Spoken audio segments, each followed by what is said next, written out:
ஒரு சிறிய நாட்டை சிற்றரசன் ஒருவன் ஆட்சி செய்து வந்தான். தத்தன் என்ற காவலாளி அரண்மனையில் வாயில் காப்போனாக பணிபுரிந்து வந்தான். அவன் அரசனிடம் மிகுந்த விசுவாசம் கொண்டவனாகவே இருந்தான். அரசனை கொல்ல வந்த சில ஒற்றர்களை அவன் மிகவும் துணிவுடன் விரட்டி அடித்திருக்கிறான். சிலரை குத்தி கொன்று அரசனை காப்பாற்றி இருக்கிறான். அவனுடைய ராஜ விசுவாசத்தை அறிந்த அரசன் அவனுடைய ஏழ்மை நிலையை போக்க எண்ணினான். ஒரு நாள் பாத்திர நிறைய பொன்னும் மணியும் போட்டு அதை இறுக மூடி காவலாளி வீட்டுக்கு செல்லும் போது அவனுக்கு பரிசாக கொடுத்தான் அரசன்.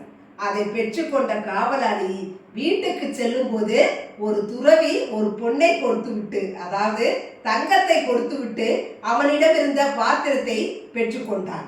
பாத்திரத்தில் இருந்தது என்ன என்பது அவனுக்கு தெரியாததால் ஒரு பொன்னை பெரிதாக நினைத்து மகிழ்ந்தான். அந்த பாத்திரத்தை துறவி அரசனிடம் கொண்டு போய் கொடுத்து பரிசினை பெற்று சென்றான். மறுநாளும் ஒரு பாத்திரத்தில் சில பொருள்களை வைத்து மூடி காவலாளி தத்தனிடம் கொடுத்தான் அரசன்.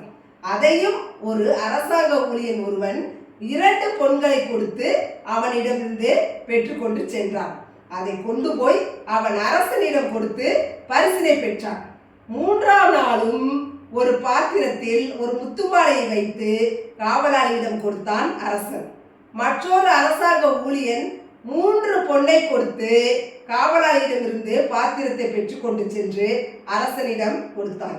காவலாளி தத்தனின் வறுமை நீங்கவில்லை என்பதையும் அவன் ஆசைப்படவில்லை என்பதையும் அரசன் உணர்ந்து கொண்டான்.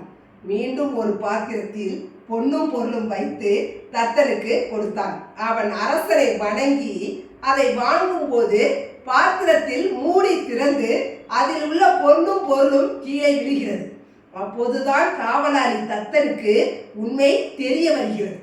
அரசன் 3 தடவை கொடுத்த பாத்திரங்களை தன்னுடைய வறுமை புத்தியினால் என்ன இருக்கிறது என்று பாராமல் அதை அப்படியே கொடுத்து விட்ட முட்டாள்தனத்தை நினைத்து தன்னை நொந்து கொண்டான் தத்தன். இம்முறை பாத்திரம் தத்தனிடம் வந்து சேர்ந்தது. அதில் உள்ளதை அவன் உணரச் செய்ததை எண்ணி அரசன் மகிழ்ந்தான், மனநிறைவும் பெற்றான். ஆக வறுமையில் வாடுபவன் எப்போதுமே கிடைத்தது போதும் என்று நினைப்பான்.